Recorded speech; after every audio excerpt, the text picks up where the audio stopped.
is manufacturing. So this country, to leave for geopolitical reasons, that means you.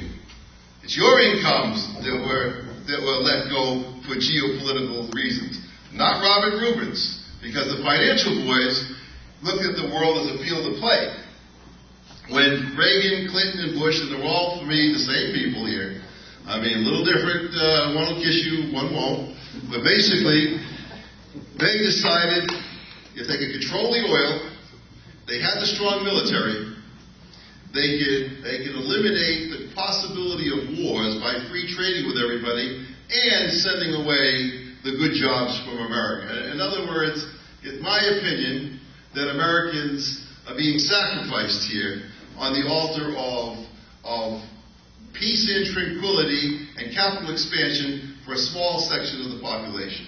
And again, this small section, and I pick on Robert Rubin and Greenspan and Paulson, they're all Goldman Sachs people or related to that.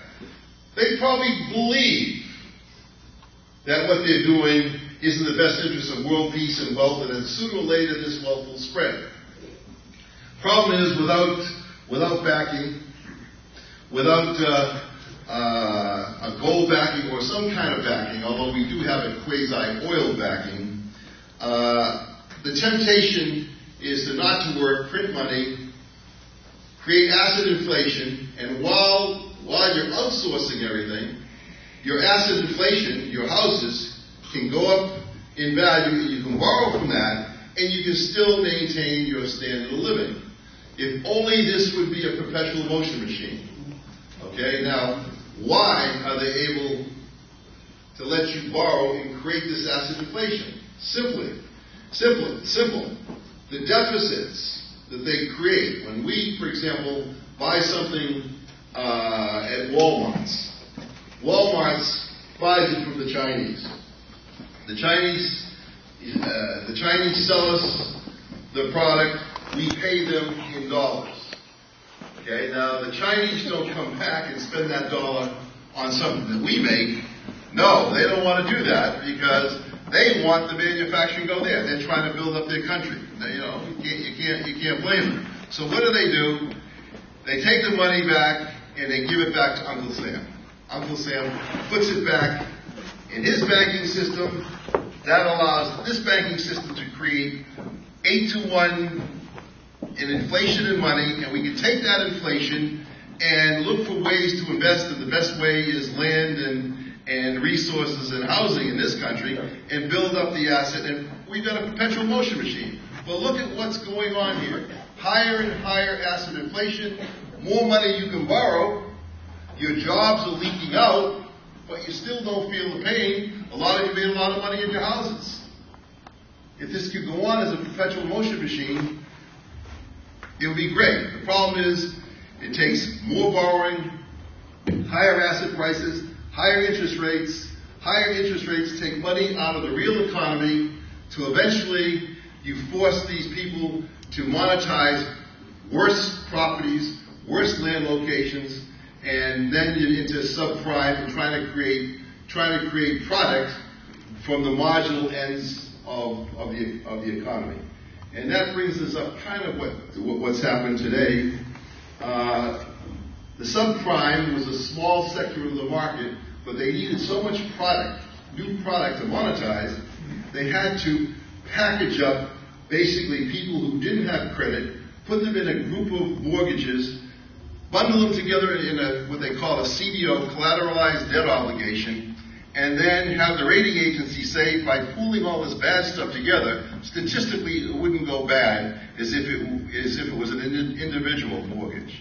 And then they sold insurance on those CDOs, and they took premiums, Bear Stearns, Citibank, and all that, by saying, look, if you feel uncomfortable about buying this junk, we'll give you an insurance policy, just pay us the premium. Of course, they didn't call it an insurance policy, because then they would have had to have insurance reserves. They just called it a swap. A swap. And they agreed to pay you if something defaulted. Of course, they spent the money. These guys, last year and a half ago, when you looked at the amount of money that the average hedge fund manager was making in New York City. The top 200 managers of hedge funds, the lowest paid guy made $200 billion. Where's that coming from? It came from commissions. It came from fees. It came from all that on this junk stuff. Why would they stop? If the country blew up, you got $100 million in a bank account in Switzerland, do you really care? No. You really don't care. That's the problem. Now, the chickens have come home to roost. We're in a credit collapse of epic proportions here. I mean, there is no question that you're looking at something on the order of the Great Depression. The only reason why it won't reach the levels of the Great Depression is because there's enough government spending between unemployment insurance, Social Security, welfare, food stamps, and the fact that the government knows you've got to come in with money, or else you would have had a total deflation. Now, this is going to get worse before it gets better. Obama, who I think has his heart in the right place, said that the other day. He made I don't know if you saw his speech yesterday. It was very presidential, actually. He was going to spend money on infrastructure. He's going to spend it, and he's got it right. He has to spend the money. Lending money and giving money to the economy in its current state won't quite work. We've got a similar situation that the Japanese had 10 years ago and that we had in the 1930s. We have a balance sheet depression going on. People who get money will not spend it. They'll try to pay their debt down. The pump priming of money presupposes that the balance sheet's in good shape. You just got bad business prospects or confidence, and the government can issue money and pump money into the economy, into the banks directly, and probably get the economy going. They can't do it now. They must spend the money directly. Obama's going to try to do that. Let's see how effective he can do it. He wants to put the money almost directly into the hands of workers, even if they're not trained workers. So he's got the right idea, but we're in for a long, long siege here. Don't kid yourself. Now, what's the chances of? Let me just make another point about getting out of this problem. One of the things that occurred in the course of this outsourcing is what the phenomenon known as lean manufacturing. I don't know if anyone really knows what that term is, but lean manufacturing is something that was developed in Japan. A set of manufacturing techniques which are quite unique. It's techniques studying minutely how to make and change equipment in product cycles, and studying the process to an intense degree. We don't do that in America. The Japanese pioneered it. They're spreading that to the Chinese, although the Chinese still get away with things because of the very cheap labor that they have. But for example, if we decided to go back into manufacturing today, we'd have a difficult time competing with Japan, for example. The Toyota company, and it's true that the General Motors has a legacy of high union wages, health benefits, and all of that a legacy that, for example, Toyota in America does not pay. And I think they're going to equalize that. But even when that's done, if you had an American manufacturer try to compete with Japan, and Japan spreading those techniques to China, they will still make a product on average at 1/2 our cost, even with the same wage rate.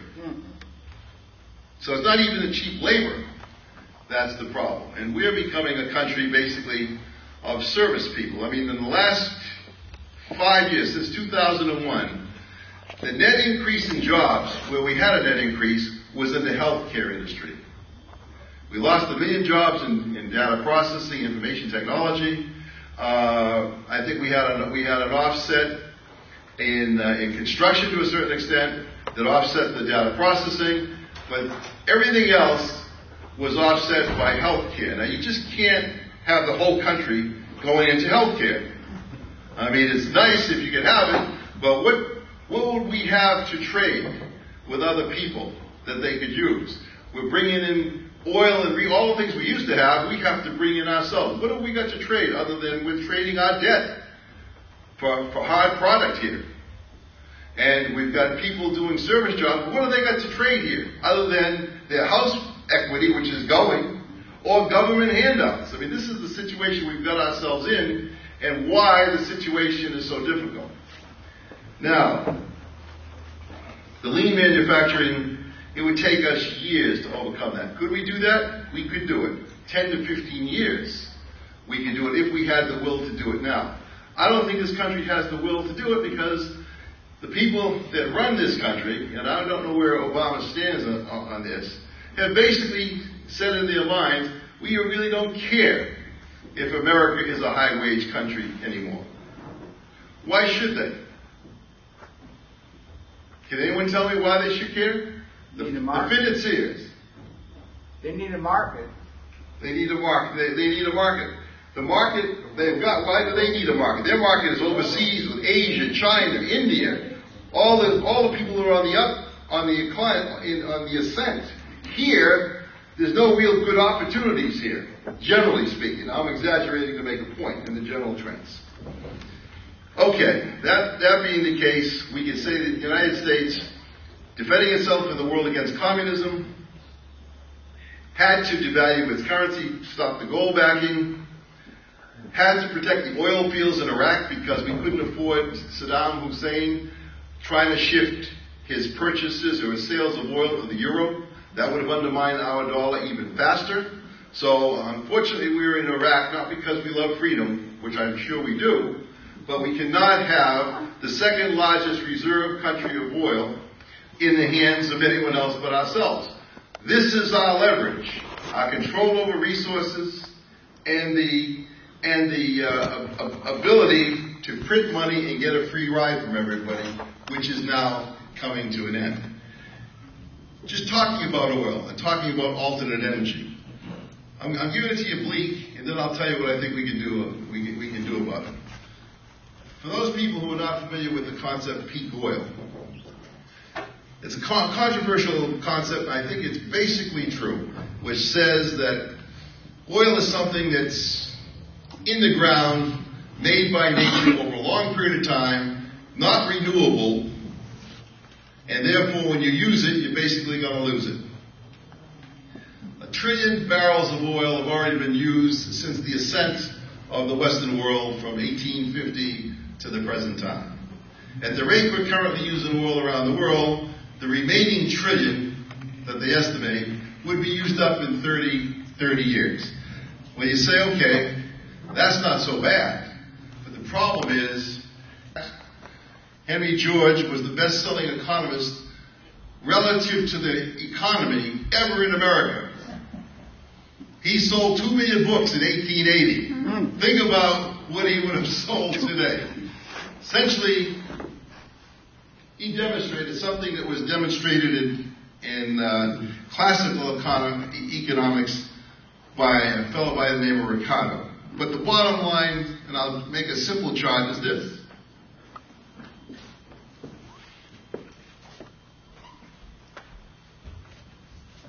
Assume this is the world. Okay? And I've got one worker. I'm going to make the math real simple. And I have one capitalist. And I have one landlord. Which is, there we go. Which is me. Still one too many. What was that? Still one too many. Okay. One capitalist, one worker. I'm making a circle called a circle of value, a zone of value. If you look around the world today, you'll see zones of value. Now, we're not only talking about land here, we're talking about land and resources. Let's just make land and oil and other monopoly. But I won't go crazy on that. Land and oil are non-man-made resources. This circle represents that. I own it. I own it by right of private property.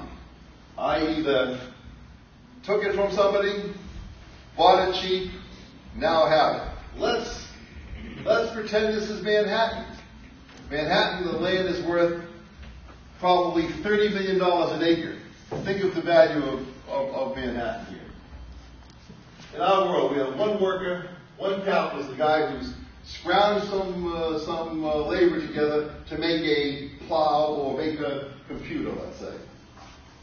Okay? And I'm the man that just runs this whole show. In a very primitive world, the output of this world, let's argue, is 3 units. Enough to feed this guy, and me. These guys are going to do the work. I'm going to collect the fee for just owning it. Okay? Now, think about this. Let's assume, and I'm telling you the split will be this. 1, 1, and 1. Would anyone argue that the split would be any different in this simple world? Would I be able to get 2? No. This guy, would I be able to get nothing? I'm not doing any work now. For all the people on the left who want to say that, talk about communism and surplus value, I'm quite expert on Karl Marx, and I would argue this, that there could be no surplus value. We don't have to worry about surplus value because the real extraction takes place prior to the factory. But once you've pushed off your land and resources, and the factory is the only alternative, in effect you have to take the deal given, and the deal will then mean that you have to give up some surplus. Without going into that, we'll go right to a direct economy and a piece of land, a circle of power, one laborer, one capitalist, and one landlord. Produces 3. Each one, I'm going to argue, will get 1. They have to be kept alive. But let's assume I get a bright idea, and I say I'm going to educate this guy and this guy. Make them smarter so that their labor doesn't produce 1 now, it produces 40. This simple world now produces 40 units. Can anyone come up with how this would be shared now? Who said 35 and 5? 1, 1, and 38. All right. I'm going to take the hard case. The hard case would be 1, 1, and 38. Why won't the hard case be employed? Because it's too obvious. It's too naked. It's too unfair. It's too unfair.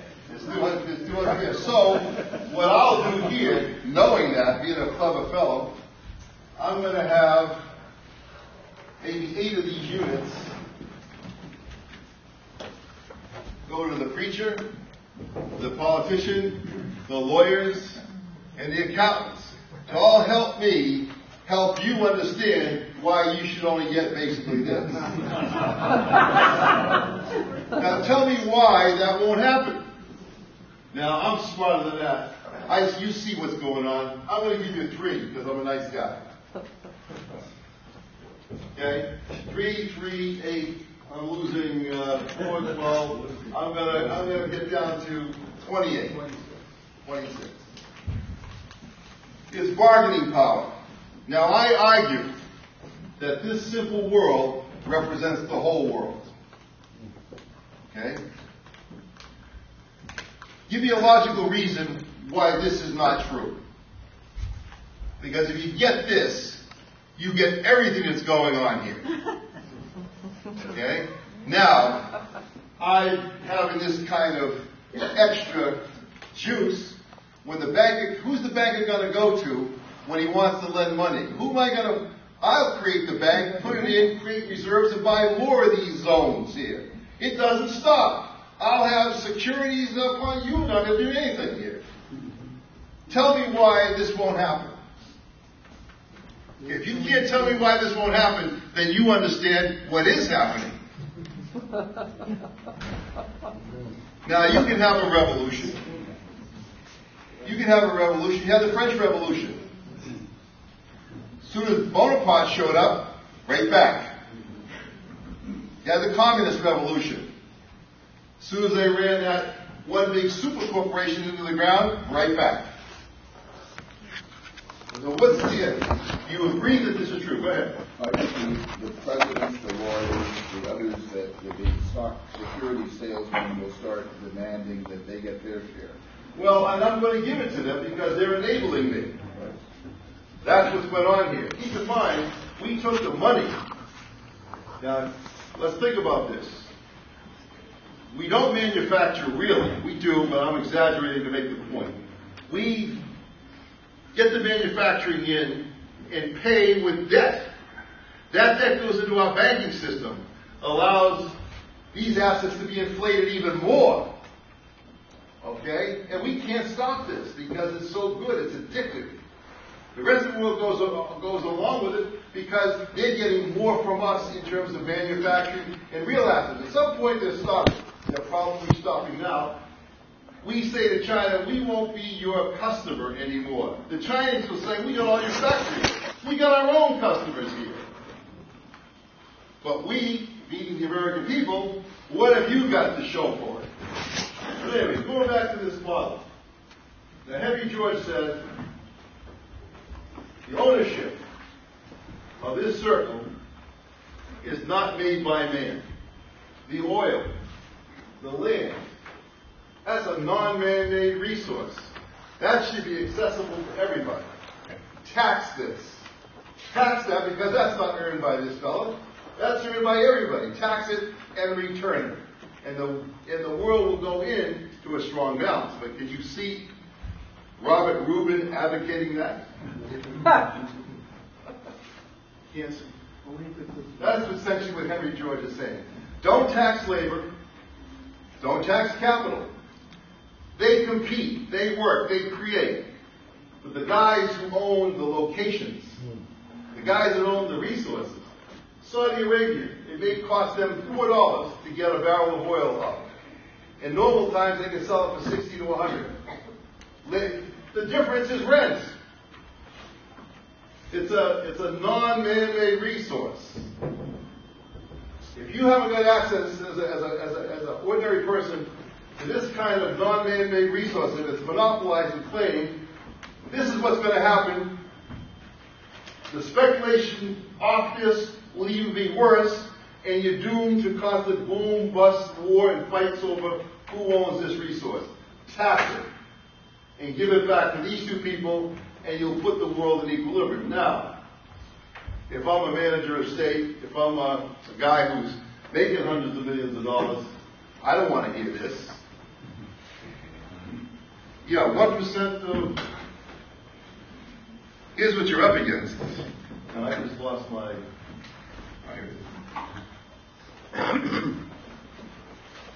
1%, and it's probably true around 1% of Americans own 80% of the wealth, 99% have to split. I think it's 80% right, owns 12%, and then 19% owns 19%. These are the lawyers, priests, rabbis, accountants, and public relations people, and stockbrokers. These are the big guys. We're here. If you did this would go. You think they'll let this go? Think about it. The argument is simply this. If you didn't make it, it's not yours. You didn't earn it. You took it. You squatted on it. You bought it cheap. It's the agglomeration of people working together create that excess wealth. Even in corporations. Classical economics argues that there's a law of diminishing returns when you put labor and capital together. But if you think about it, with technology today and energy, when corporations put labor and capital together, with the knowledge they put into it, you get increasing returns. And if you get increasing returns, you create almost a monopoly situation, and you don't have to compete and pay that out. And so that's another form of monopoly. Large corporations with increasing returns to scale. Tax that increment. Now, if that was done, all we're reading about subprime, collapsing assets, wars, the incentive would mitigate.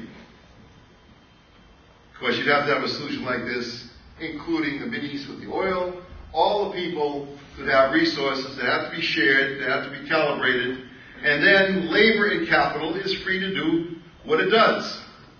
And the world will be a much better balance. Now, if you did the math, you would see this. I'm making it very simple. This is a simple model. You multiply it by 50,000, and you'll come out, at the end of the day, with the same thing. So this is the problem that we're faced. The Marxist solution doesn't really treat that way. It assumes it's labor exploited at the factory, and if somehow you could stop that, you could put the world into an equilibrium. I argue that that's really not the case. It's a second level of exploitation. If you gave back to everybody the common heritage of land and resources, you do it on a per capita basis. Or you give it to a government, which I'm not crazy about directly for the reasons that you can imagine. And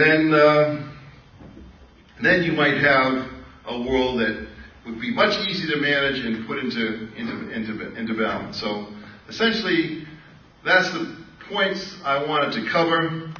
I'm willing to answer any questions you may have on anything that I've said or talked about. I'll be glad to field all the questions you have and the theory and whatever. Go ahead. This is what I don't get. You say you saw this 3 years ago, right? Yes.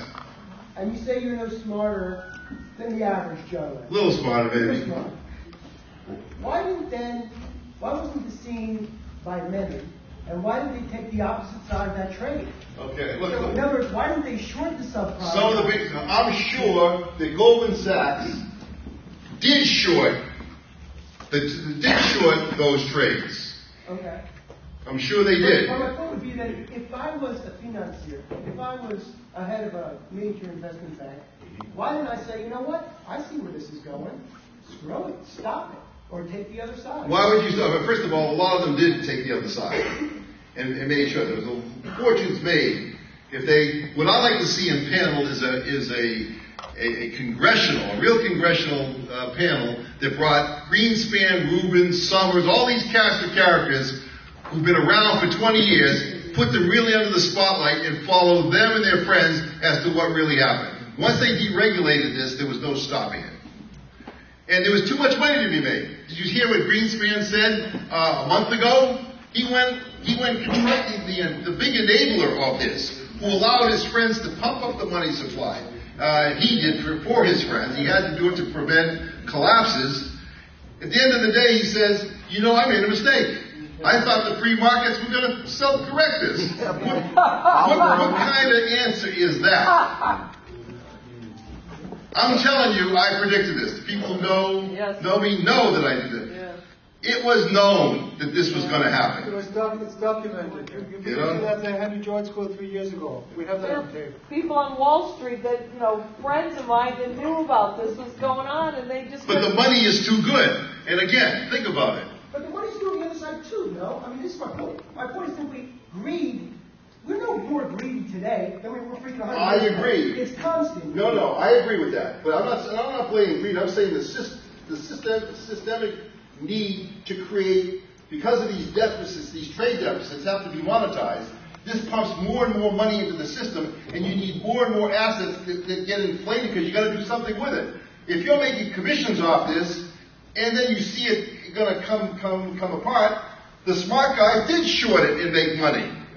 And all this money that was made is pulled away to go to a safe haven. I'd love to track where all this money went. Go ahead. I heard a statistic a couple of weeks ago that we made about 1,000 billionaires in the past, I'm not sure, 30 years or whatever. Oh, yes. And it was all due to this paper. Then we didn't make it working. Now, you can say, these are some of the smartest people in the world. Keep in mind, there's no question, and this is another point I'd like to make, although I forgot to make it. The top 5% of the populations in any society in any time are always going to do well. Okay? I would argue in my classes that if I were a poor peasant boy raking leaves in feudalism, and I saw a fat bishop riding by in old Merry England, you know, like Brian Tuck, okay?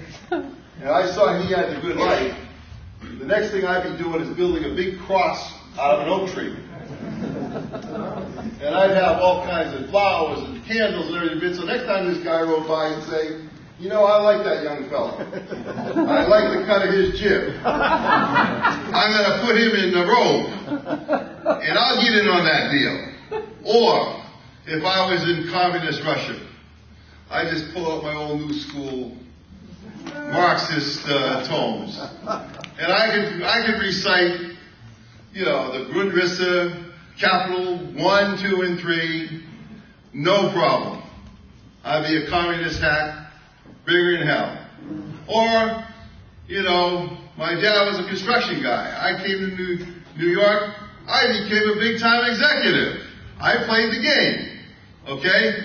So forget that percentage of the population that, or becomes a bond trader and everything. They're always going to survive. The real question is the world for a small elite group of people, or does everyone have a chance and a right to live on this planet? That's the real issue that's got to be answered here. That's the real question that's got to be answered, because we're all going to sit back and say, gee, that's great. These guys are, you know, like my mother, God bless her soul, once told me. She was a big fan of John Kennedy, okay? We're Italians in Irish Massachusetts. And I said, Ma, these people wouldn't give you the right time, you and me the right time of day. And she said, she looked at me, she said, you know, they're trained to be president. I said, Ma, give me that damn training, will you? She never got me the training, you know? So, but the real question is, Americans had a great standard of living. For the last 200 years, up till 30 years ago, there was always an increase in the American standard of living and the earnings. Why? Because if this was America, and you landed on this coast here, you could keep moving west, and the landlord couldn't put the squeeze on you. He had to pay you better, because if he didn't, you'd run. Made him more creative, and he had to become more industrious. So that it was a virtual cycle, a huge continent, open frontier, had to pay labor more, had to be more productive, and then you put the duties up, the tariff barriers up, and America in 100 years is the leading country in the world. The Europeans couldn't do that. They were all bottled up. They had to run out. Those poor Irish Fenians that were getting killed by the landlords in England, they came to America and did quite well. Same people who couldn't do anything in Ireland, you know? So it only reinforces the situation here. So if you did tax non-man-made resources, the speculation couldn't go on, because the only thing that would have value was capital and labor. The land, you could use it, you could own it. We're not advocating taking it away. You own it as private property. You just pay rent on the land value, the resource value, to the state or to all the rest of the population who create that value. Do you think New York has the value it has because the people are just smarter? They're congregating together, and the fact that they congregate in a strategic place, all that energy and brilliance culminates into a huge value added. Take the same New Yorkers and split them up all over the world as individuals. They won't create any value like they create in New York. They'll be separated, fragmented. They'll be working at a much lower level of productivity. So, go ahead. Yeah, the land thing with the Georges thing, one brief comment on the Homesteads Act. and what that meant. And then also when you went to the thing and you're talking about the wealth, you're saying wealth is land and oil. I'm saying wealth. Let me finish. There is technology is also there, and the technology which builds up to where Lord Keynes says we're going to have massive unemployment about this time. Patents are a form Of private property. Of private property Right. and wealth. Those patents, I would allow patents because you want the technology to be created. But a patent only lasts for 17 years. Yeah, but it's not just land, and it's not just oil, it's also technology that builds up as capital instruments, and they're also concentrated in their ownership. All right, we would argue, if you had a system like this, it would only get its competitive rate of return. Think about it. Capital and the ability to make capital existed up until 1850. It didn't explode until you put energy with it. Well, the energy has got almost a perfect correlation with the productivity. You need one and the other. I can assure you, if I control the energy and you control the capital, I control you. You don't control me. Right. Well, okay, it's just there's a lot to the wealth factor. I agree, but technology, and increasingly it's technology. I'm simplifying it because I'm saying to you, I know where you're coming from. You've got the capital, you've got the technology, I've got the energy. I own you. You don't own me. Well, I like Henry Georgia and I like Louis Kelso better. Okay. No, but sir, you said 40. That was your figure, so you're not really answering his question about technology. Who owns the technology? Who owns that number 40 figure? That's what we should be talking about, not taxes and distribution. Or not just land and resources. Land and resources. I'm talking about non-man-made resources. Man-made resources like capital. The owner who creates it owns it. Yeah, but you're that assuming... includes technology. That includes technology. And that's what's mostly becoming responsible for production and the labor theory of value won't serve. It's competitively competing with other technology, and the rate of return is normal. Yeah, but the ownership is all in a few hands of the technology. Yeah, it's concentrated even more than it is with the land. But you'll be competing against other people with technology, and the rate of return will go to a normal rate of return. Okay. That's George the point. is good. George is good. That's the point. Yeah. No, capital is not to make labor more productive. It's the ownership of capital. The real wealth comes from capital. We can't touch it with labor. Today, you cannot acquire capital through labor unless you're a rock and roll star. But capital comes basically from a combination of labor and resources from the land. It's a mixture of the two. If I own the source of the metal and the machinery, I have the real claim on your return. If I let you have metal and oil, you'll get it at a competitive rate of return. I'll keep the bulk of the return. That's the point. But you're making some assumptions that may not be true. Tell me where they're not true. Well, say the peak oil. We may not be in Iraq at all because of oil. That's an assumption. That's possible. I argue that there's probably an alternative theory. Give me the alternative theory. I don't think that's relevant now. The only thing relevant now is that capital produces far, far, far more wealth than labor, and yet wealth is only distributed through labor. Yeah. Louis Kelso saw this when he developed the leverage buyout, which was to allow the worker to have access to the wealth. And then it got bastardized and it got used so that the common man couldn't get access to that. That's not why he developed it. You should be able to buy capital based on the earnings of future capital. Well, that's how it's all financed. Which came first, the capital or the resources to make capital? Well, in Cro-Magnon times, it was mostly resources. But what about... It's still the same thing right now. It's not. It's technology. You take a look at with the technology, the rate of return on capital investments is essentially 7% to 10%, year in, year out, correct? Well, I think it's growing, and I think Mr. Keynes was correct when he said we're going to have massive displacement of labor in the productive process. You do, but that's a separate issue. That's not a separate issue because you're not going to be able to... We'll come back. It's the labor theory of value has to be questioned because that informs virtually all economic theory. I wonder, how do you take this from to practical application, especially in places, say, like Saudi Arabia, where so much of the non-man-made resources it's a good question. Exist and the wealth in the family is there. Good question. What you're basically saying here is that by dint of accidental sitting on a pile of necessary resources, how are you going to pry it loose from the royal family? I understand that's a problem, but obviously you'd have to mediate a fair share of other resources to them in return for that. That'd have to be a mediation, because essentially it's a claim on a piece of land that has enormous value creating. It's the energy is the prior thing to the technology. You wouldn't have had the technology that we had. You wouldn't have the 20 times increase in productivity in the last 150 years. And it's growing exponentially now. You wouldn't have the energy going into it. So you'd have to mediate a deal with them, or else what will happen is what we did in Iraq. We'll go in, or someone will go in and just steal it. If you don't have that mediation. That's the problem. Back to the good old way, huh? Considering that the government under the new president is likely to follow New Deal and Great Society measures, what do you think is the likely outcome from this point of view?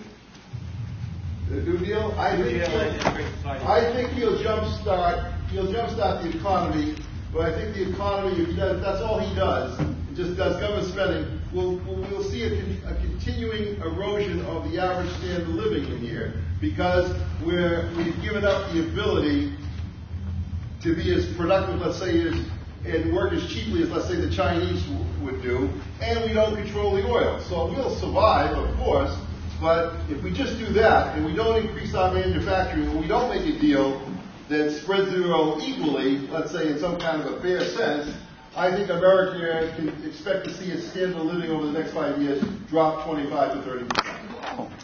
Wow. Not going out of business, but I think you'll see an erosion. It'll be tough again. You're spending more for taxes, more for oil, more for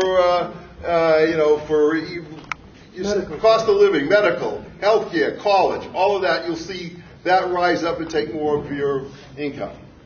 I was just wondering, Mr. Mazzone, what do you think of the danger of all the stimulus, these $7 trillion that they say they're going to give out, which is practically half of our gross national product, resulting in what you call hyperinflation, considering that Ben Shalom Bernanke, I think you remember me saying that in 2006, and I read it in Barron's, and the Wall Street Journal said you have to take a helicopter and drop $100 bills. And later on in November, he said, the printing press is a wonderful instrument. Do you think there's a danger of a 1923 type of German type of hyperinflation coming in there? The situation here, in many ways, is like Germany of the late 1920s. Okay, the situation is much like this. I don't think the ability to feel fascism is enabled in this situation. But the fact that once they get things going, the amount of money we have sloshed in the system will create a lot of inflation, and that's the means that will cut the standard of living. I believe that that's what's going to happen. So in other words, you think there will be like a sort of hyperinflation where you need a truckload? I don't think it'll be a hyperinflation because they'll draw the money back out before it reaches that. The rest of the world will accommodate America. America, they can't, let me put it this way, there is no sense pushing America up against the wall. We have a nuclear arsenal that won't quit. Species lethal. So I don't believe you're going to see pushing America to the wall. Go ahead. Well, I go to the rent guidelines board every year, and I can only speak as a New Yorker. I've been here 30 years, and every year the tenants come out and they say, don't raise the rent, we can't afford it. And every year the landlords get the big increases. And I'm an ordinary person. I work in a hospital, and I'm always juxtaposing what I earn or what I have to pay in rent. It's so obvious. If you just go down 2nd Avenue and you see all these vacancy, for sale, going out of business, wholesale liquidators is just going out of business this year. Why? Ask them the simple question, why? They'll all tell you. They can no longer afford the rent. They've had a Broadway play about it. It's the most basic common sense infection that's eating the heart of New York. All right. But, let me finish. Wall Street is always threatening to leave New York. Corporate offices have moved to New Jersey. I've seen as much erosion as I can possibly see of ordinary people. Yet, all you hear is Larry Silverstein has rented the top of his building for $50 a square foot. Why did he get $55 a square foot? Nobody is willing to talk to these landlords about what they're making, and Fifth Avenue is now the most expensive street on the planet. Those are the facts. What's your question? So why don't we have a law, now you say tax them, I would say limit them, like corporate compensation? Let me put it this way. You can't have a Georgia system, I would argue with most Georgians, you can't have a Georgia system in one location without it having any other place, because people will just run. You know, the big money will just move and run and evade. You almost have to have an understanding. Everyone has to understand, if everyone would understand this simple model, that controlling non-man resources, in effect, you control capital and labor. If you understand that, and then you put the tax on that and give it back to everybody, capital, labor, and technology would balance out and create a world of plenty, and you'd have time to think about how to do something about the resources like oil that are really in danger of running out, especially since if China and India want to industrialize and have a standard of living we have, keep in mind, we're 5% of the world population, and we use 25% of all the resources in the world. If everyone else wants to do that, all hell breaks loose. So you almost have to, as self-defense, have a solution that puts a stop to that. But if I'm a big money guy, and I'm making hundreds of millions of dollars, for example, I was recently in Bermuda, and I saw Mayor Bloomberg's real home. Okay? Mayor Bloomberg, the guy that wants to put poor Plaxico Burress in jail, all right, and then he twists the political process so he can stay around to try to protect his terminals for a little while longer. His place in Bermuda, I'm sure, is all set up for self-sufficiency for the next 5 years if anything blows up. All right, all right. He's so the people who got the money say even if something happens and things collapse, if they go to the sidelines, everyone here will be screaming for them to come back and bring the money back, and will accept any kind of deal, like you have to accept and how you had to accept from feudalism on up. Nothing's changed. Nothing's changed. Yeah. Nothing has changed. It's just slicker. You know, it's like, think about it. If you were a serf and you're out there growing those turnips, right? And you had 4 turnips every week, and a guy came down from the hill and he took 2 of them. Even the dumbest peasant after 200 years would figure it out, right? But once he figures it out, and he's running off the farm, he's going to the city, you got to come up with a new way to do this, and the new way is to have a market. You don't go take his 4 turnips. You tell him, look, every week we'll go to town, and you bring your 4 turnips, I'll bring my chicken, and we'll all go in there, and we'll each get a ticket for our chickens and turnips, and we'll all trade. The end of the day, I come home, I got a chicken. Well, my old lady, being smart, she says, how many turnips is that? How many turnips do you think that is? It's 2. Where did they go? I don't know where they went, so I'm not as mad. Okay? It's not direct. It's indirect. Yeah. Now, with this mortgage crisis, you didn't see it coming at all. You don't know who did what to who. Who's to blame? Can anyone tell me? He knows. Who? I know this guy knows. What you're talking about, I think, is that basically we have a lot of people making too much money. Is that part of the problem? I won't say that the system is throwing off an inordinate amount of money by controlling the banks who can lend off the real resources and can create the money so it multiplies. I'm giving you a simple version, and by doing that, they monopolize and take all the money out of the system. Okay, there's a simple problem, I think, and that is that most of the fortunes in the world are based on illegalities. Most of the people that have made exorbitant fortunes have done it by violating the law and getting away with it. Well, I wouldn't say that. Well, a lot of people do say that. Well, I would say... And therefore, why not have an early warning system and just look for excessive profitability, such as a $255,000 average bonus to people in a certain industry in New York City, detect that and follow the consequences. Look and see why they're earning that, and you can work right back to the problem that's throwing off exorbitant money and is taxing us and ruining our economy. I'd rather go to the source, because take a guy like Bill Gates. Well, that'll get you there. That'll get you there. Take a guy like Bill Gates. would you argue that he made his money illegally?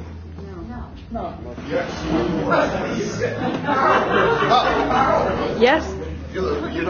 Really, your whole life is based on arguing about a certain type of monopoly.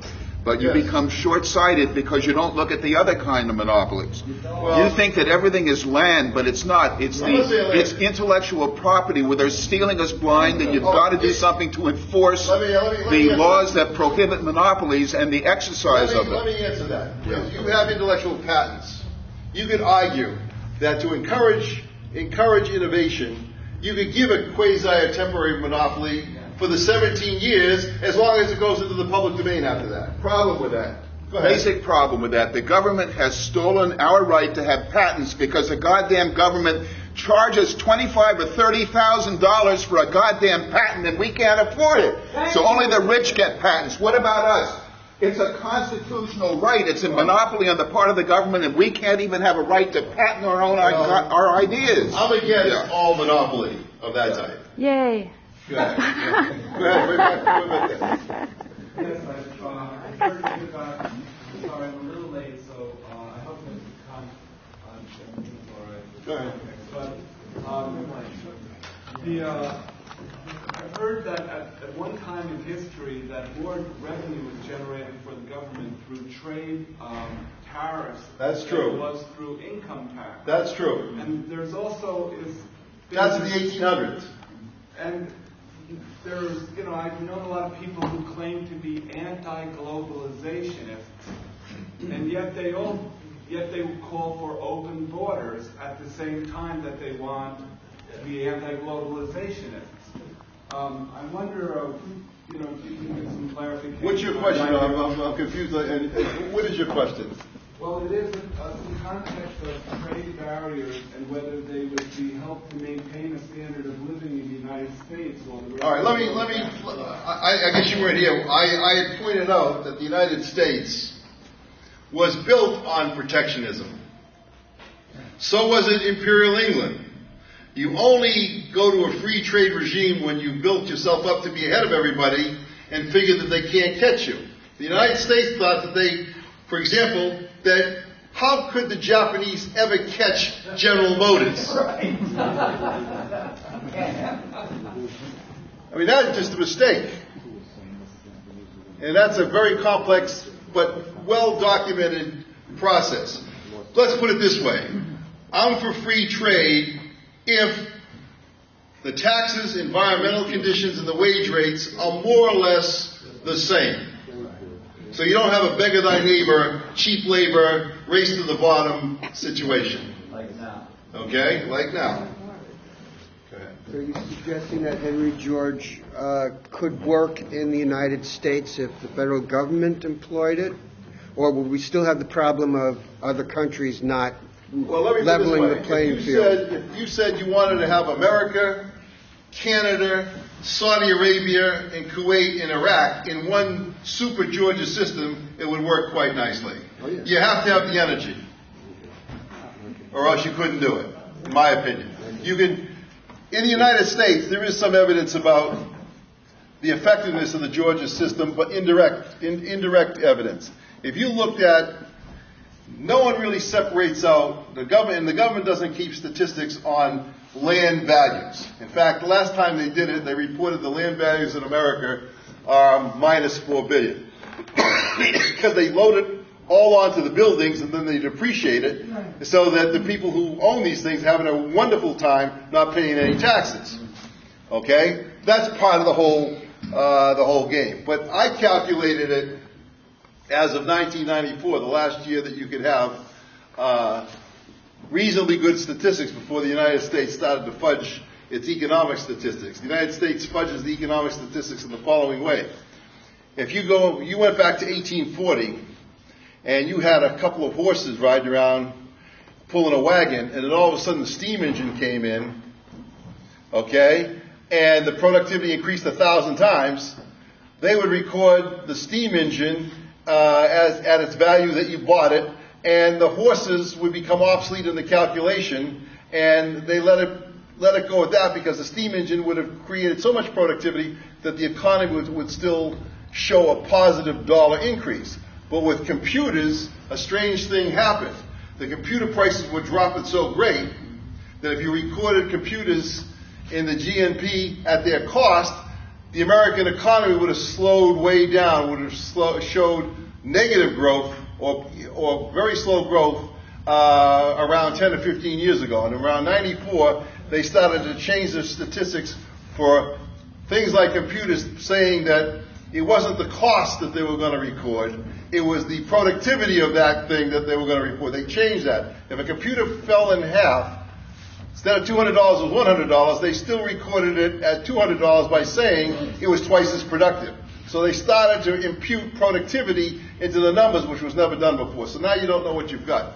I understand why they did it, because it would have unnerved people to see the GNP numbers actually fall. But going back to the point, calculating the return to land, labor, and capital in 1994, I think it was like something like $6 billion went to labor, something like $1.5 billion went to capital, and something like $3 billion went to imputed land rentals. The problem was there was relatively few people sharing that pot, a lot more sharing the interest pot, and then of course labor, huge amounts of people sharing that pot. So that the net wealth of the people who owned the resources, the land, the non-man-made resources, had an average value of $25 billion. The ones that owned the capital had an average value of $300,000, and the workers had an average value of $12,000. If you actually separate it out. And in the United States also, if you take a look at all the states in the United States, if you look at how the state collects its revenue, it collects it by real estate, it collects it by income taxes and sales taxes. The state get some kind of a balance maybe in the world from that small model to the larger one. Right. And I guess I'm thinking of different variables. And I just would like to hear what your comment about 3 other, I'll call variables for lack of a better sense of this. But if you look all over the world and you nationalized ownership. We're not talking about nationalizing anything here. No, but I'm asking a question. Okay. If that was if you nationalized stuff, if you in terms of the World Bank loans, if you forgave all the loans in all the countries, and thirdly, if you didn't spend any money in terms of budgeting on military industrial stuff, how would that move your model or the world in terms of balance and people being that's a complex question. I couldn't answer it directly that way. I would say this, that if you were taxing the resources and eliminating the fights over that worldwide, you would need a lot less military to enforce unequal development and hegemony on other people. If you forgave the world's debt, we've kind of exploited the third world. We take their resources and give them back a lot less than we take. Sure, they would be better off. But unless you impose a system like this or something like this, it would soon go back to the way it was. Because the people who have the technology lead us, we can impose the same terms and conditions right again. You really have to have a fundamental solution, in my opinion. I have a question. A lot of this is confusing to me, but the way I'm getting it, this whole George's philosophy would have to be a worldwide system or it could never work. Okay? I would believe so. So, assuming that the Arab Emirates are not going to pay taxes on their resources to feed the rest of the world because it's not in their interest. Okay. What do you think? And I agree that a lot of these resources are problematic to the economy of the rest of the world right now, okay? And it may take 7-10 years before we get anything else going in energy in this country. What do you see as a way out of let me our ask an economic interesting mess question. here? This young lady has said this. I'm the head of Saudi Arabia, the royal family, and I'm not going to share anything. I got the oil. I've got you hostage. It's true I was lucky enough to to sit on this pile of oil, I'm going to take advantage of it. I'd say, what's his name? So many. Okay. Prince. I'll say Mr. Prince, Mr. Saudi Prince. I hear you and I understand where you're coming from. But I'll invoke the same thing Stalin said at the end of World War II, when it was reported to him that the Pope was very unhappy about the Soviet army moving into Eastern Europe. And Stalin was reported to have sent a message back to the Pope. He said, I have 200 fighting divisions in the field. How many do you have? And I would say to the Saudi prince, I got a nuclear arsenal like you haven't ever seen. And I just am lucky enough to have that. You're lucky enough to have the oil. You're going to tell me that I can't have this oil? So let's talk and negotiate and don't hold me hostage and I won't hold you hostage. So you really got to have some reality there. If someone told you that let me put it this way, let's assume that being a technical kind of guy that I am, that I invented a device that could destroy the human air. Except I'll sell you my helmet that you can put on your head, and you put your credit card in that, and when you do that and pay me every day, I'll let you breathe some air, because I have that. How long are you going to put up with that?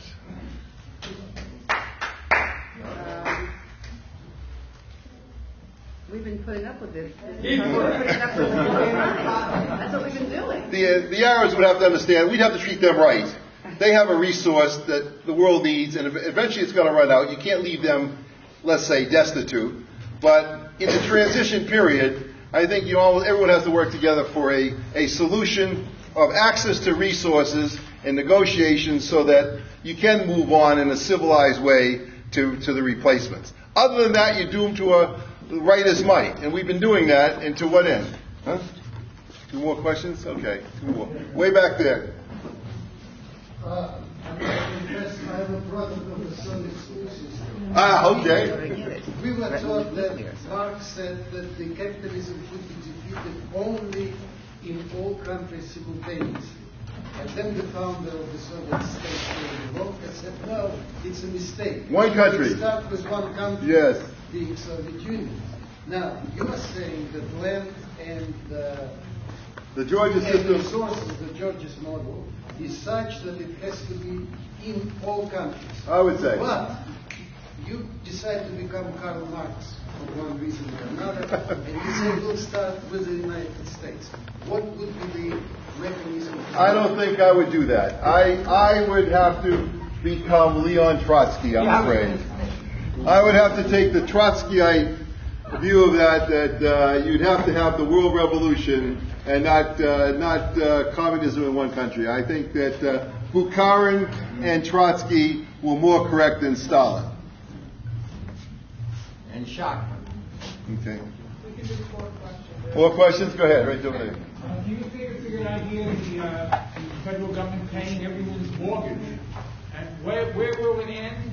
And what's going to happen to the civil rights of people who won't get it? All right, let me answer you obliquely. You know, this is a country that went through a very, very telling neoconservative revolution. Let's get government off our backs. Aren't these the same people that have just communized the financial world for their partners and brothers? So there's no end to what fascists will do to save themselves. I mean that's the bottom line. No one is going to give up the good life easy.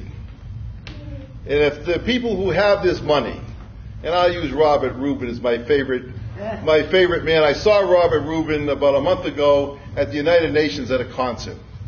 And he was a full-on figure standing by himself. And I wanted to go up to him and say, this is a month ago, hey Robert, do you realize the whirlwind that you have just created and unleashed?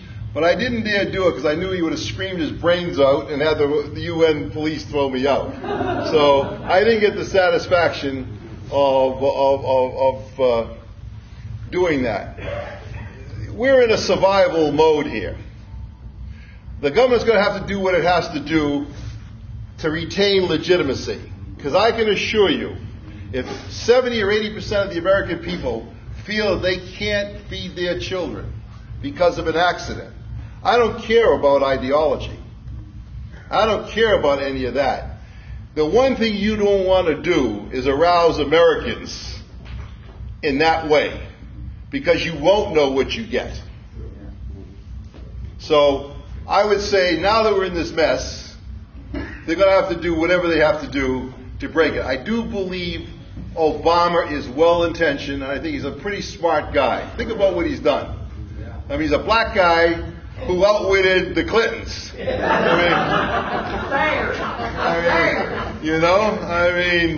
I mean, you got to give him some credit here. What about Google's monopoly? And the president of Google has the ear of the president.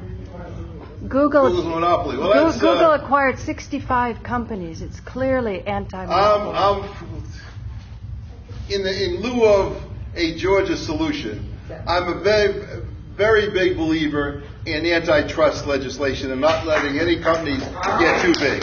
You don't have competition. So that's a given. But Obama's chief of staff is the president of Google. Let's give Obama the benefit of the doubt. He has to dance, and to get anything, he has to pet the tiger so that it eats him last. You know? Not an answer. I would say that you see, I'm for technology up to a point. All right, the Google situation is a classic case of increasing returns because of just like Microsoft, because of the jamming together of the smartest people on the planet in this area, and you have the financial head start. They get to be a monopoly. Once someone becomes a monopoly and starts the monopoly price, I would break it up. I would break Google up into 17 companies to prevent that to happen. Even though I'm not against innovation, and let them get an innovative profit for a certain period of time. I don't want to discourage innovation, but I wouldn't let innovation turn to monopoly. Even in a Georgia system. What can you do? You just break it up. How? How I would do it. Any company that reached $500 billion in sales, and I didn't see it pricing to get a rate of return of around 15 to 20%, I'd break it up. Nobody's suing Google. What's that? The companies are so rich, they buy the others. I'm just saying, we just break them up if they were monopolies. Way back there. Yeah, I would say what you see in that map, that circle, is basically a cultural belief about most religions that I know of feel you own the land. Meaning that shouldn't be free, it should be owned. Let me address that before you finish. Go ahead. All right. I'm a strict anarchist. So I don't mix with communism or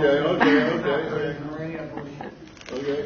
They always work together to do exactly what you do up there. They never want to see that happen. Hold on. First of all, as far as this system, you own the land. You're just paying rent on it. The unearned increment of rent, you own it. You have to have ownership of private property, personal property, and the means to have security to do your thing on that. But the increment that's unearned because of social working together, that increment results in rent. It's the rent you tax and redistribute it back to everybody. Yeah, you still own the thing, you pay the rent. That can also go in the circle of capitalism. We're just changing the words. Explain that. If you look at Manifest Destiny and what happened here, that is the direct result of, and you can twist that either way, that circle up there. I'm not twisting it. I'm saying... Not you. I'm saying you can twist it into capitalism or communism or anything. It doesn't make any difference what it is. You're taxing the unearned increment and giving it back to these people here. And if they can reinvest, and then when you get the rental build up, take it back and give it, you'll have a much more productive system, a fairer system, a balanced system. If you do the math, you'll see it's true. Well, I'll leave you with this. Okay. The best math is Native American philosophy that there isn't a culture that just because he invents something doesn't mean it's better than the other culture. Great. Invention is in the eye of the beholder. Just because you invent something doesn't mean it's good. All right, let me address that. Let me address that. Edison invented electricity, but that invented, that came, let me just finish, you can, I'll just make less statement. From electricity came the electric chair. Dentists invented the electric chair. From hanging, came the electric chair. We went from that to lethal injection. So there has to be a direction. Let me give you my response to that. I think I understand where you come from. Okay. You're basically saying, why should we have killed the Indian values? Who are we to superimpose this technological imperative on other cultures if they're not as productive as us? Who are we to judge that productivity, that culture? Okay, I would argue this, and why you have to have a balance of equals. Visualize me as a Roman proconsul on the warpath with the rest of the world. And what I have is a legion trained for 5 nasty hard years in the process of killing and maiming and controlling and dying for conquest. This is what I have. This is my technology. I'm a Roman. I don't have much culture. I steal culture. Okay? I take culture. And so I move up to a wonderful Mideastern city. Let's say Tyre. Some Tyre, okay? And this is a cultural city, a city with dancing, singing, art, all of the cultural things. And I'm standing outside that city with my legion. Do you think I give a damn about that? No. And those people, if they want to keep the civilization they have, must understand that there are people who will impose force on them if they don't defend themselves. Until you have an equality of strength. You can't have a culture in this world that may be more beautiful if you can't defend it. When we stop conquering each other and balancing off the resources of the planet so there's no need for that, we might have the world you have. But until that comes down, even though that Mideastern city was culturally superior, had a better civilization for its people, you had to deal with these Roman imperialists who the next day were going to go in there and either take it over or kill everybody in it. But I'm sure the other side knew there was a possibility of that once in a while. I say eliminate the need for this kind of conquest. Yay! You know, and then we can judge the beauty and benefits of various types of civilization. How do you do that? Do that. But you need the whole world. Then the whole world is heading for Armageddon if it doesn't do that. Yeah, that's right. Look, you got China on the march. They're going to want to stand and live just like us. We're all going to be fighting. We're all going to be in the Mideast over that oil. And when that happens, all hell will break loose because the economies are dependent on it. If we don't mediate it, we're going to fight it out. Who else? Are you there? Go ahead. Are you aware of the great bank heist that occurred in Iraq before the Gulf War? What's that? Are you aware of the great bank robbery heist that occurred in Iraq? Not really. Yeah, same time.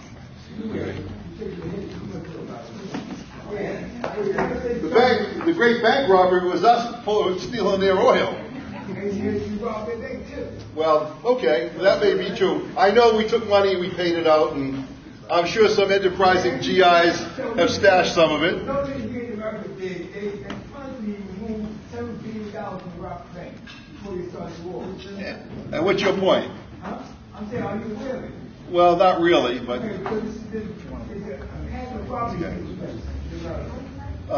by the way, as far as... I'm waiting. Any more questions? Because I want to introduce Kai Hain of the Henry George... Oh, go ahead. I came in late, so I'm but a couple of observations. One, mortgage payments are tax deductible. Mortgage payments. That's correct. And one of the solutions to the current problem, I guess, might be to have, for example, these mortgage payments stretched out from 30 years to 40 years, almost through essentially a console to be in perpetuity. those payments would still be, deductible.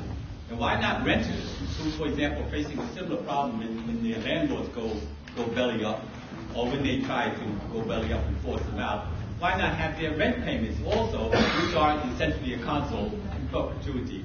We also tax deductible, which will give them the same kind of balance and balance off that kind of thing. I'm sure something like that's going to be tried here. Well, okay, that's one. The other kind of thing is, another observation is that what you've had with banks being able to do all these kinds of non-bank activities was essentially to create a whole different, type of money, and increase the money supply. Yes. Because before we had the demand deposits, we had right. We had savings accounts. Yes, that's correct. Now we have all these other things. That's correct. And you had difficulty controlling that. It's certainly the monetary and the difficulty controlling that. And so now this other kind of thing is not only difficult to control, but nobody even knows the evaluation of it. One of the things that seems to me that I haven't heard talked about is to let me address that. Just on this last point, to in a sense decrease the number of paper money, quote, fiat money that can be put out so that you at least could have some idea of being able to control it. Without that kind of thing, again, like every 15 years or so, we'll come up with another, Well, we can't do that here because we have a special situation going on. We have a trade deficit which we don't pay off, and therefore it becomes monetized as part of our banking system. And as long as we have that trade deficit, we're going to have to create that extra money. How do you stop the trade deficit when you've given up your manufacturing and you don't create a surplus anymore? What's driving the money supply here is our trade deficit that we tell the Chinese, for example, and the Japanese, don't cash in your dollars, buy our debt because we can't pay. Because before we had the demand deposits, we had right. We had savings accounts. Yes, that's correct. Now we have all these other things. That's correct. And you had difficulty controlling that. It's certainly the monetary and the difficulty controlling that. And so now this other kind of thing is not only difficult to control, but nobody even knows the evaluation of it.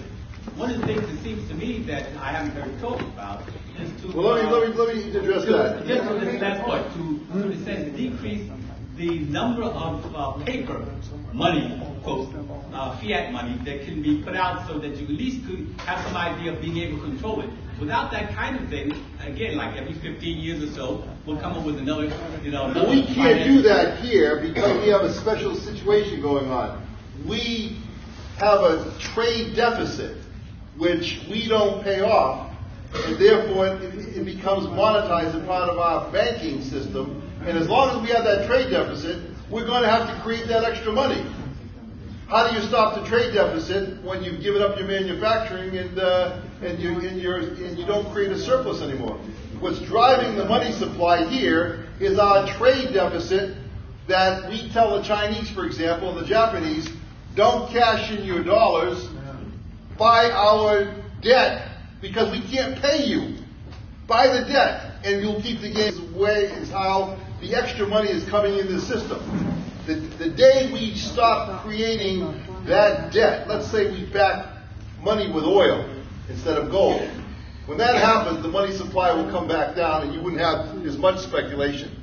You put a Georgia system in and the banks won't lend against that kind of property and you won't have that speculation at all. 2 points. One, the problem still exists of them creating these other instruments which expands the money supply. Those instruments are a function. The other thing is the debt is mainly held by, for example, in T-bills and other government. It has to be held that way. Oh, fine. So what I'm simply saying is, for example, we've taken devalue. Just like the last savings and loan crisis is not going to be back, and that's not going to be paid back. So again, that's minor compared to what we're talking here. Go ahead. Yeah. In Alaska, we have a precedent of every man, woman, and child receiving dividends on the money that's earned by the pipeline in Alaska. Mm-hmm. That precedent, yeah, that precedent possibly could be applied to the 700 billion or maybe trillion or whatever bailout that would be, making everybody in fact an investor in the bailout. What would be the problem with that? Well, that's not real wealth. That's just borrowed money. I understand that part. But in terms of confidence in the system. Well, why not? If that would work, why wouldn't every government on the planet just print $100,000 to $200,000 for everybody in the planet to start spending? Why don't they do that then? I'm not talking about spending. I'm talking about actually feeling invested in our governments. If the government sent you a piece of paper saying you own a piece of this $700 billion loan, would you feel good about yourself? I wouldn't feel any better or worse about myself. But we're running on time limit, so I got to stop all the questions. But we thank everybody for coming. We thank Mr. Mazzone, our very distinguished guest. It's fantastic. We invite you all to come to the Henry George School. And we have another distinguished guest for you tonight, Mr. Kai Hayner, who is the director of the school. He's come here to speak to you tonight, and we really thank him for coming. Let's give him a big hand.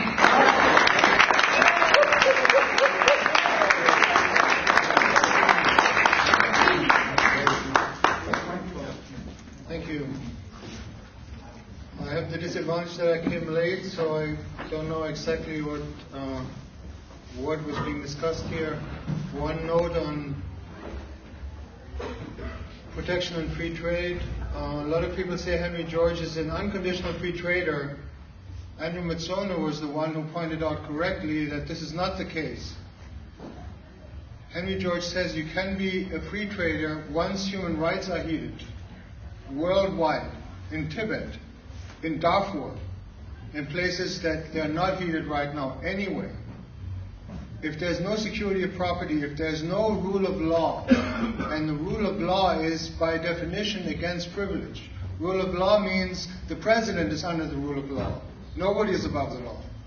So if we don't have that, we're not going to have free trade.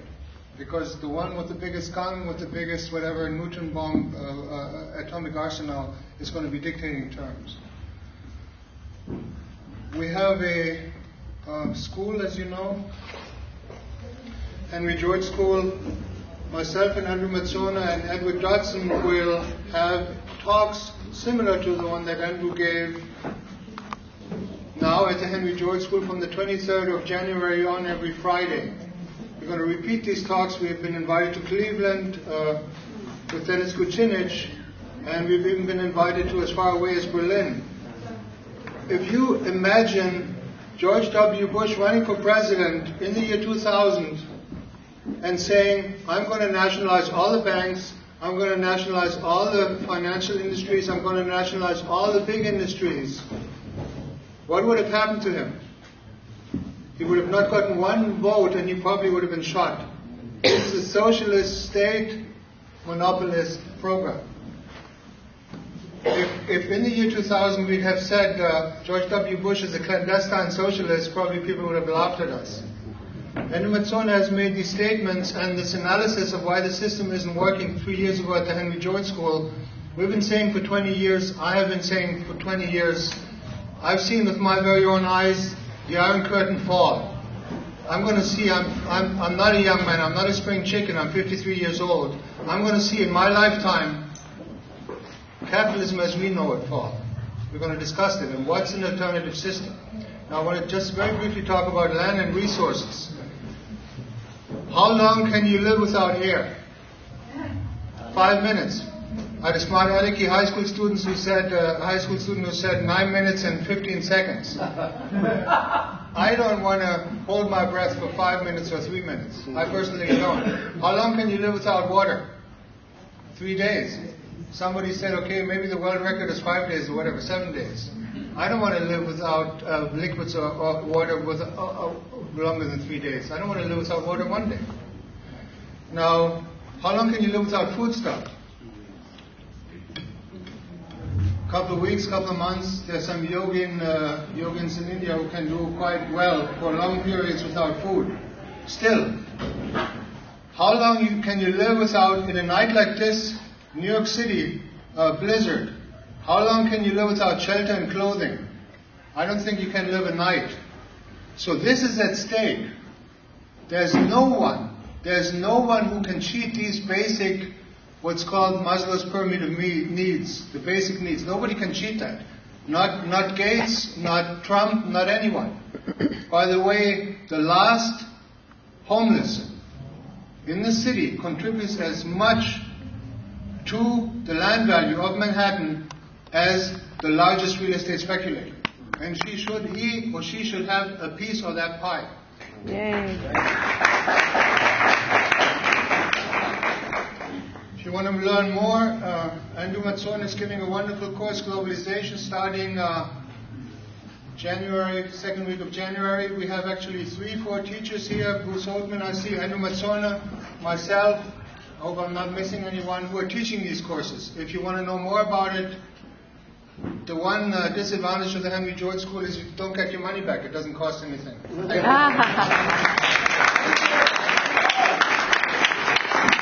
I want to thank everybody for coming. I think we had a great lecture here, and we're going to do it again.